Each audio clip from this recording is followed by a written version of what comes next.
નમસ્કાર દોસ્તો, નચિકેતા 2015માં રાજકોટ ખાતે જ્યારે આના પાયા નાખ્યા, પ્રાતબંધની પૂજ્ય મોરારી બાપુથી લઈ અને દેશ વિદેશના મારા લગભગ 8,000 ભાઈબંધો સાથે એની સાક્ષીએ નચિકેતાના જ્યારે પાયા નાખ્યા ત્યારે એક વાક્ય હતું કે નચિકેતા એક સ્કૂલ નહીં, વિચારધારા છે. અને આ વિચારધારા જેની ઉપર સ્વર્ગસ્થ ગીજુભાઈ બધેકા, જેણે બાળ વાર્તા અને બાળ ગીતો દ્વારા કેળવણીની હિમાયત કરી હતી આજથી 100 વર્ષ પહેલાં, એમના સિદ્ધાંતોને લઈ ગાંધીજીએ જે વાત કરી, સ્વામી વિવેકાનંદે જે વાત કરી, મહર્ષિ અરવિંદે જે કેળવણીની હિમાયત કરી, એસએન નીલ અને મેડમ મોન્ટેસરીએ જે કેળવણીની હિમાયત કરી છે, એ કેળવણીને બધી જ વાતોના એક એક ફૂલ લઈ અને મેં એક ગુલદસ્તો બનાવ્યો અને એ ગુલદસ્તાના પરિપાક રૂપે હસતા રમતા બાળકને માર્ક્સનું પ્રેશર આપ્યા વગર, બાળકની મજા મરી ન જાય ભણતરની, એ મજાને અખંડ રાખીને, બાળકની મુસ્કાનને અખંડ રાખીને કેવી રીતે એને માર્ક લેતા કરી શકાય. તો મારા 10મા ધોરણના 2025ના આ વખતેના નચિકેતાઓએ દરેક વખતે કામ કરે છે, દરેક વખતે સરસ રિઝલ્ટ આવે છે. પરંતુ આ વખતે મને એમ થયું કે કેટલા બધા બાળકો મારા સરસ રીતે માર્ક્સ લાવ્યા છે, 100% પરિણામ આવ્યું છે.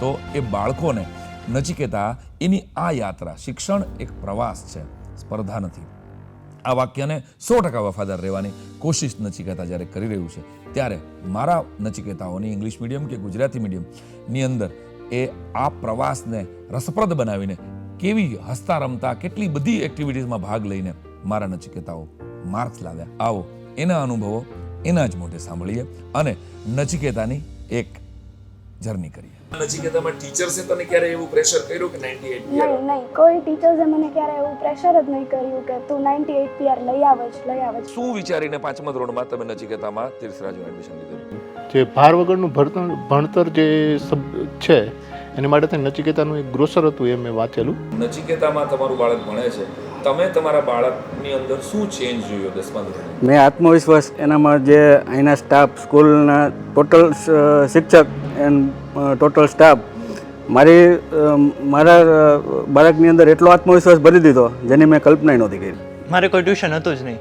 ટ્યુશન વગર? હા. 100માંથી 100 મેથ્સમાં અને સાયન્સમાં લાવનાર. તને તારા ટીચર્સ ઉપર પૂરો ભરોસો હતો કે મારે કોઈ ટ્યુશનની જરૂર નથી? ના. એક પણ સબ્જેક્ટમાં તને એવું ન લાગ્યું કે મારે એક્સ્ટ્રા ટ્યુશન્સ કરાવવું પડશે? ના સર. અને ખાસ કરીને જે વિઝન બોર્ડ છે સર, ઓકે, અને અત્યારે ઇન્ટરવ્યુ આવતા પહેલા તેમ થોડુંક ટેન્શન થતું હતું, ત્યારે વિઝન બોર્ડ બોલ્યા ને એટલે પ્રોત્સાહન મળ્યું. 5 વર્ષમાં તે કન્ટિન્યુટીમાં આ વિઝન બોર્ડ ક્યાંક ને ક્યાંક યાદ કર્યું? હા સર. તો એનાથી તારી આખી એક સાયકોલોજીમાં ચેન્જ થયો, એવું તું માને છે? હા સર. નચિકેતાની એસેમ્બલી હંમેશા સ્ટડી અને મનોરંજન પર ફોકસ્ડ છે. તેમાં લાફ્ટર થાય છે. લાફ્ટર, નચિકેતાની પ્રેયર પણ એવી મસ્ત છે જે પંચ તત્વો પર આધારિત છે.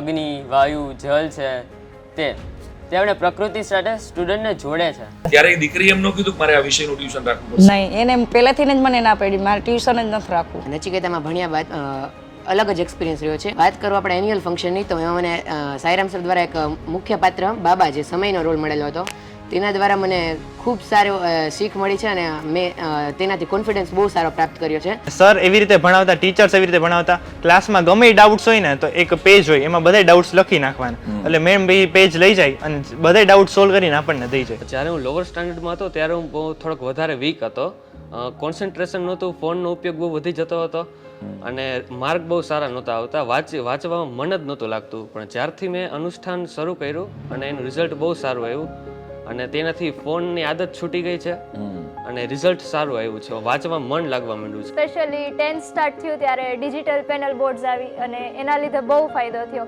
કારણ કે અમે બધા સબ્જેક્ટમાં નોર્મલી થિયરી પાકી કરતા અને થિયરી પછી લખતા, પણ ડિજિટલ પેનલ બોર્ડ્સ આવી એના લીધે અમને, જેમ કે SS સબ્જેક્ટ છે તો ભારતની બધી કલાઓ છે, નૃત્યો છે, એને અમે ડિજિટલ પેનલ્સ થ્રુ લાઈવ જોયા અને એક્સપિરિયન્સ કર્યો કે નહીં, આપણે વાંચીએ અને ભણીએ એના કરતાં રિયલમાં જોઈએ એનાથી આપણને વધારે ખબર પડે છે. 5 વર્ષમાં નચિકેતાની સૌથી ગમતી વાત કઈ હતી તને? કે આપણે ખાલી માર્કશીટ ઉપર ધ્યાન નથી દેતા, ભણતરની સાથે ગણતરને એટલું જ ઇમ્પોર્ટન્ટ આપી છે. જ્યારે એક્ઝામ આપણે હોય તો અમે એટલા ટેન્શનમાં હોય કે વાત જવા દો, પણ ત્યારે અમને એક્ઝામ પહેલાં જ અમને ડાન્સ કરાવે અને એનાથી અમે એકદમ મોજમાં આવી જાય અને પછી જરાય ટેન્શન નથી લેતા અને એક્ઝામમાં લખી જ આવી છે બધું, અને એ બહુ જ સારી વાત છે. અને આ વખતે હું 10thમાં હતી તો ત્યારે પણ અમને નચિકેતાએ એન્યુઅલ ફંક્શનમાં પાર્ટ લેવા દીધો અને એટલું મોજ મસ્તીથી આખું 10th કર્યું છે અમે, અને તોય આટલા સારા પર્સન્ટેજ હું ખેંચી શકી છું. બધા શિક્ષકો રહ્યો ને એકદમ ફ્રેન્ડલી છે, એટલે તમને જે ડાઉટ કહો ને એ તમને તમારી ભાષામાં જ સમજાવી શકે હસતા ખેલતા. દર વર્ષેનું એન્યુઅલ ફંક્શન અમારું કંઈક અલગ હોય છે. લાસ્ટ યર અમે સૌરાષ્ટ્રી રસધાર, જે બુકની અમને ખબર જ નહોતી કે બુક્સ પણ છે, જેની અમને કોઈ જાણ જ નહોતી, પણ અમારા એન્યુઅલ ફંક્શન દ્વારા અમને એમાંથી કેટલું બધું શીખવા મળ્યું. મારા ફાધર કોરોનામાં એક્સપાયર થઈ ગયા હતા, મારા મમ્મીનો પણ સાથ છૂટી ગયો હતો, અને ત્યારથી પછી જે મારી ડિપ્રેસ થઈ ગયો હતો. 9thમાં મારે ઓછા માર્ક આવ્યા, પણ 10thમાં પછી મને દાદાનો સપોર્ટ મળ્યો, પ્લસ ટીચર્સનો એટલો સપોર્ટ મળ્યો કે જેથી હું માર્ક્સ સારા લાવી શકું. સાથે સાથે ઘણી બધી એવી એક્ટિવિટીઝ છે જેના દ્વારા બાળક છે સર્વાંગી વિકાસ પામે છે. આપણે NEP 2020માં જે કહેવામાં આવ્યું છે એનો સમગ્ર શું કહેવાય ચિતાર છે આ સ્કૂલ દ્વારા રજૂ કરવામાં આવે છે. અમારે 10thમાં રેગ્યુલર 3 days વીકમાં સ્ટેબેક હોઈએ છે, એમાં એક્ઝામની રીડિંગ કરવાનું, તેથી મારે એમ સારો સ્કોર થાય છે એમ નબળા વિદ્યાર્થીઓથી. અને અમને IMP લિસ્ટ આપતા અને ડાઉટ પૂછીએ તો પણ એક્સપ્લેન સારું કરતા. ગમે એટલી વાર ડાઉટ પૂછો સર શાંતિથી જ સમજાવતા. મેં કઈ રીતે મહેનત એના કરતાં વધારે મારે માર્ક્સ આવ્યા બીકોઝ ઓફ બધા ટીચર્સનો સપોર્ટ. અને હું લો ફીલ કરતી હતી બોર્ડ પહેલાં કે શું થશે બોર્ડમાં, હું કેમ પેપર આપીશ, પણ બધા ટીચર્સે એટલી સરસ રીતે સમજાવ્યું અને સપોર્ટ કર્યો કે બધી બીક દૂર થઈ ગઈ. મારી ફેવરિટ વસ્તુ તો આપણે યજ્ઞ કરવો હતો, કારણ કે એ સૌથી વધારે યુનિક છે. બીજી બધી વસ્તુ તો બીજે જોવા મળે, બટ એ યજ્ઞ કરવો ક્યાંય બીજે કઈ સ્કૂલમાં જોવા ન મળે. ખાસ કહું છે ને, ધાર્મિક લેવલે, વૈજ્ઞાનિક અને ધર્મના લેવલે એની ઘણી બહુ ચેન્જીસ આવ્યા છે.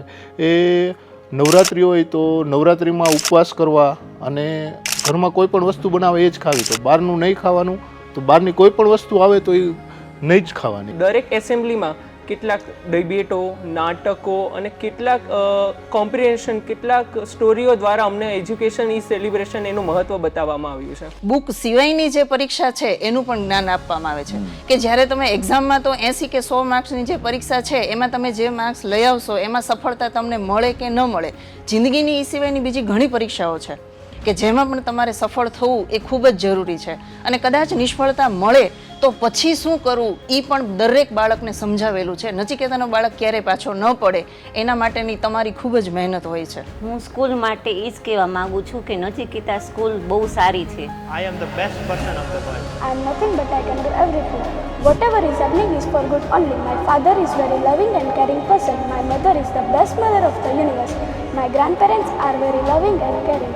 My brothers and sisters love me very much. I love my country.